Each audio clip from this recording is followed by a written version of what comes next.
எவ்வளோதுக்கு இந்த மண்ணெண்ணெய் வாங்கினீங்க? 2 ரூபாய்க்கு கவர்மெண்ட்ல கொடுத்து மண்ணெண்ணெய் வாங்கிருக்கீங்க. எல்லாருக்குமே 2 ரூபாய்க்கு மண்ணெண்ணெய் கொடுக்குறாங்களா? மண்ணெண்ணெய் கொடுக்கணும்னா எல்லாருக்கும் கொடுக்குறாங்க. நீங்க எவ்வளோக்கு வாங்கினீங்க?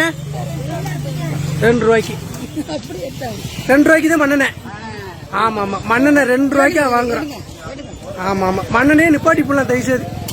மக்கள் பாவம் மண்ணெண்ணெய்க்காக கஷ்டப்படுறாங்க. இந்த மண்ணெண்ணெயை நிப்பாட்டி தயவுசெய்து மண்ணெண்ணெயே வேணாம்.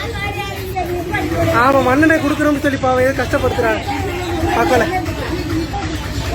பாருங்க, கொல்லங்குடியில 2 ரூபாய்க்கு மண்ணெண்ணெய் கவர்மெண்ட் எண்ணெய் கொடுக்குறாங்க. பெரிய அளவுல ஊத்துறாங்க 2 ரூபாய்க்கு. இதெல்லாம் நீ வச்சு எங்க விலைக்கு எரிக்க முடியுமா? எரிக்கவே முடியாது. இது மண்ணெண்ணெய் நிப்பாட்டிட்டு தயவுசெய்து ஏழை மக்களுக்கு ஏதோ பண்ணலாம் பாவம். இந்த 2 ரூபாய்க்கு மண்ணெண்ணெய் வாங்கி என்ன பண்றது? சரி சரி, மண்ணெண்ணெய் நிப்பாட்டும். பாருங்க, கொல்லங்குடியில ரொம்ப இது